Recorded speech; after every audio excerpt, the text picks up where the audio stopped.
Hi everyone, my name is Anthony Bayu. I am the Youth Inclusion Manager at Rotherham United Community Sports Trust, and welcome to another Millers Matters podcast. Today I am joined by, you're a BTEC student, Bailey? Am I right in saying that? BTEC student Bailey Neatby, who we're going to speak a lot about mental health. Bailey is going to talk a little bit about his experiences coming up through a PL Kicks, or a Premier League Kicks session on a weekly basis, how he reached out to us during the pandemic, and sort of your experience and how life's been for you over the past couple of years. How's that sound? Good. Good? You sound nervous, Bales. I'm not nervous. You all right? He's all right. Okay, so let's get started, Bailey. So, do you just want to introduce yourself? Tell us a little bit about yourself. Hello, I'm Bailey Neatby, and I'm originally from Newcastle, and I moved to Rotherham through the coronavirus pandemic. Okay. So, what made you move to Rotherham? Yeah, to come to the Rotherham College to study sport, BTEC diploma. Yeah. So, what made you move to Rotherham from Newcastle? Just because I wanted to play football and moved to my dad's and play football because I love Rotherham. You love Rotherham. So you've got family already in Rotherham, even though you were living in Newcastle? Yeah. Yeah, so you'd sort of been to Rotherham a lot, you'd sort of lived in Newcastle with other parts of your family, and then the opportunity come to move to Rotherham and sort of live here and study here at Rotherham United, yeah? So even though you've got amazing football club like Newcastle, you thought, you know what, Rotherham United, it's where I want to be at. I've only ever been to Rotherham games. I've been loyal to my club. So you've been to a lot of Rotherham games, even though you were living in Newcastle and coming to visit family. Oh, amazing. Okay. So how are you finding it being in Rotherham at the moment? Good. Yeah? It's helped because I've made a lot more friends from when I first moved here. Yeah. So you're thinking, obviously, now it's a lot easier for you to be around this area and you're really enjoying it. So, let's go back, nearly 2 years now. So you moved to Rotherham. It's through the pandemic. You obviously knew the football club existed, but you'd moved here, living with family, not really knowing anyone. How did you feel through that time when the world was in such chaos? Well, I was just very down because I was just at home on my Xbox, and I'm normally football mad. I'm normally out every day playing football, and it was too much just staying at home all the time. Okay.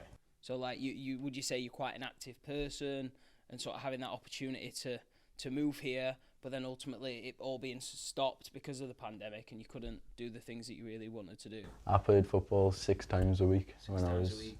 So I don't know if people don't know this, but obviously Bailey works with us quite a lot, and more recently, I don't think there's one session you don't do on a weekly basis here, do you? I mean, you come to college here, you go to a football session, you've just literally come from upstairs where you've been playing badminton with some of our senior members. Table tennis with some of our senior members. So you are quite an active person. So how did that feel during lockdown, having all that taken away from you? It was just horrific. So what kind of things, how did it sort of affect you by your day-to-day life? I was just probably sad in my room. Just upset that I couldn't play anymore and just playing FIFA all the time. FIFA all the time. What kind of stuff were you like? Was your health and diet okay? Were you eating right? Were you being active? Or yeah, that's another thing. I probably just put more weight on in lockdown when I wasn't playing football. What kind of things were you eating? Just loads of crap. Okay, so tell us a little bit about the moment that you reached out to us at Rotherham United during that pandemic. Well, I was just looking for nearest football locations, and I looked on the Rotherham Community Trust, and there was a contact there, and I contacted it, and then got some sessions, and I was buzzing. So I remember this.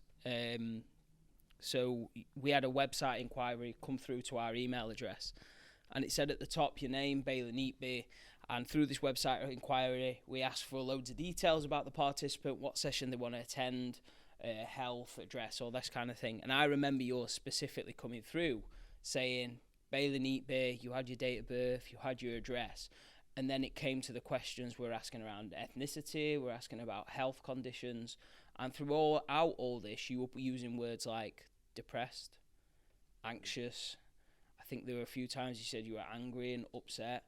I think you'd even spoke a little bit around using the words help and support and all these things that I imagine at the time you were feeling. You just put into this one little website inquiry that came straight through to us. How did you feel about putting those words onto that email and sending it out for the world to see? Because I imagine that's not an easy thing to do. Well, it was just, I had to tell someone because like I needed to, like, someone to know so I could try and get opportunities to play football at least once a week. And that's really honest from you, mate. I really do appreciate that. You saying the fact that you just needed someone to know. And I suppose when we talk about mental health, that's the important thing, and that's where I think a lot of people do struggle because they don't tell anyone and they keep it to themselves and they feel that they have to protect family, friends, communities, people around them. And I suppose that for you was a massive step. But let's go back to those 2 years now and what happened from then. So I can tell what happened, but I want this to be your experience. So what happened from that moment in time? I applied for college when lockdown rules got at least and the colleges reopened, and then I just played football again and I was just happy. Yeah. So let's go back before college. So this was just as you've sent the email. What was the next step for us? Can you remember what happened during that time? A session once a week, and then I was getting better. I felt better. So just to expand on that, myself and another colleague called Richard Williams, we reached out to Bailey and we started delivering some one-to-one sessions, didn't we, down at Parkgate. They were based around sort of sport, mainly because that was the main thing you wanted to do, wasn't it? Play football. So we did these one-to-one sessions. I remember we used to turn up in the masks, didn't we? And you used to obviously play without a mask on, but we used to keep the masks on while we were coaching. I remember we'd sanitise the balls, sanitise hands, bibs, nets, everything we could think of, because obviously it was through the pandemic and COVID, and it was quite a big thing. And we created the Be Like Bailey project, didn't we? So can you tell everyone a little bit what the Be Like Bailey project was in regards to? I just wanted people to just to know that they need to speak to someone and they can apply for help and play football sessions. Yeah. So I suppose the football for you was the main thing, wasn't it? Because I suppose when we talk about your experience, football was the main focus of your mental health and well-being, and the more you did those kind of activities, the better you felt. So the Be Like Bailey project we run through the Premier League Kicks.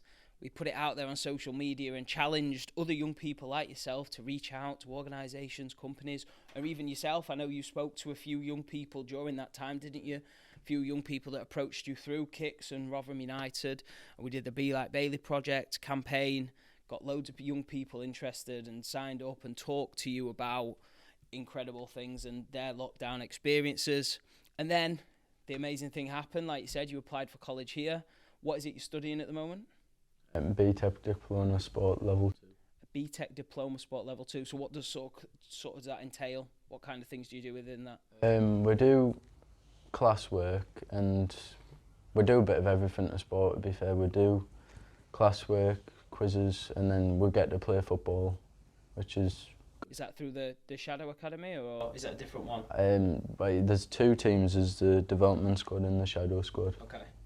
So what does a regular week look like for you then? So I know you do classes, I know you do stuff, but can you give us a bit more detail on what kind of a regular week would look like for Bailey? Well, on a Monday, I'm coming at 9 o'clock and do my sport lesson. Yeah. What would you do in that lesson? We do class work, maybe a bit of outside, Okay. So what kind of stuff are you studying at the moment? Are you doing about the body? Are you doing about the actual coaching side of things? We've been doing quizzes on like top half of your body at the minute. Okay, so you've been looking at anatomy, Yeah. coaching, philosophies, all that kind of stuff as well. Yeah. Okay, so what kind of stuff do you do outside Sport and knowledge. sport as well? Sport and knowledge. We've done a sport and knowledge quiz today. Oh, nice. How did you get on? I got 14 out of 18. 49. It's not bad, yeah. It's not bad. It's a good effort. And what kind of other stuff do you do outside of sort of the classroom? Outside the classroom, I go to training on a Monday. That's 1:30 till 3:30. And on a Tuesday, I come here and do maths, and then I go to training 3:30 till 4:45. Nice. So, how has joining that college affected your way of life and your well-being throughout these past couple of months? Well, it's been a year now, hasn't it, since you've been here? So how has that college played a part in your life?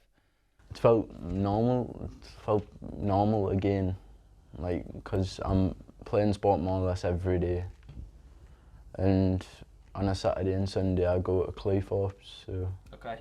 when it's open, not March till November. So you sort of have that time away from work and college and everything else to sort of, and do you reckon that time over the weekend to visit a different place really helps you and supports you? Gives me legs a break. It gives your legs a break. Okay, so let's talk about the experiences you have at college. Have you made companionship? Are you quite close with your college members, your staff, the club, the community?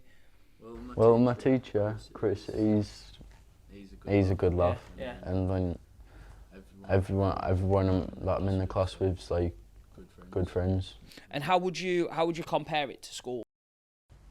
It's a lot easier. I'd say a lot easier, but it's what I love doing. So I love doing sport and football. So you've sort of been able to find that passion. Yeah. And just sort of run with it. Amazing. So I actually like coming like college. Like I didn't like school that much, but college it's just different because I'm doing what I love every day. Yeah.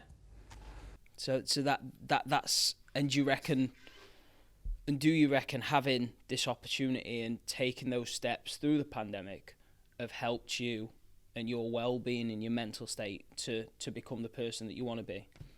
Yeah. It's like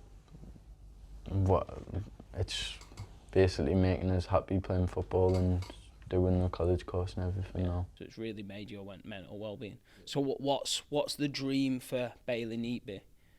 What does the future hold? Hopefully I know I'd say I forever want to play football, but I can't really do that because my legs might be knackered by I'm 35. But I hope I make it hopefully through the Rotherham Academy in the next 2 years. That's a dream. Well, you never know, mate. I mean, we've got Ben Wiles now, Raw Marsh lad, local lad, Dan Barlaser. Playing against him at table tennis next week. Yeah. Barlaser, Wiles nice. And Johansson. Ah, nice. Barlaser's another Geordie lad, isn't he? So I suppose you have that. I've met him. Have you? A lot. How was that, having that opportunity to meet players? It was it's just my team, and I just love seeing the players. And did you do that through the college and having those experiences on top of that? Yeah, it was amazing. They come in quite a bit, to be fair. So, finally then, if you were to give a piece of advice to a young person or someone watching this who may be struggling still with mental health issues or sort of well-being opportunities, or people that might just be struggling for whatever reason, what advice would you give to that person? I'd tell them to talk out to anyone, like your mums, dads, or the community sports trust, or the nearest football club, or because it's like it helps you and it makes you happy instead of being down a lot. So do you reckon your life could have been slightly different if you hadn't have made that really emotional email, sent that emotional email across to us? Do you reckon your life may have been a bit different? Yeah, because I might have been still sulking there right now. Yeah. So that sort of took it upon yourself. So I just want to say thank you for that, mate. I appreciate it. I know it's not easy for you to talk openly about that experience, and I know it's not easy for anyone to talk in front of a camera and have their experience put out there. I think the big thing for us is just a big well done. To put in a nutshell, we've got a young lad here who came through a pandemic in a totally different environment to what you're used to. You challenged yourself to get up out that little rut that you were in, and you put yourself out there. Unfortunately, we were there to give you the opportunity to take that step, to work hard, to get engaged in sport and exercise and activity. You took it upon yourself to apply for college. That wasn't on us, that was all on you. You supported other young people through the Be Like Bailey project. And even now, throughout all those opportunities and all those amazing things, you're here still wanting to talk about it and still having young people and giving that opportunity for other young people out there to have their voice heard. So I just want to say thank you for that, mate. It's been really, really good. For anyone that is struggling out there, guys, there are multiple different organisations and opportunities for people to have their voice heard. You've got CAMS, which is a local and nationwide organisation. You've got Samaritans that you can call up 24/7, 7 days a year, 7 days a week, 365 days a year, that are open to talking to you about your mental health. Or alternatively, if you do want something local like Bailey, please contact us. Our details are in the description below. You can find our contact number online. For people that can't have access to that, our contact number is 01709 827 767, and please feel free to reach out to us. Get involved in activities. Rotherham United deliver multiple free opportunities all around Rotherham for people to get engaged in sport, walking groups, badminton sessions, whatever you want to get involved in, we're here to support. So thanks again, Bailey. Appreciate the chat as always. And until next time, guys, see you soon.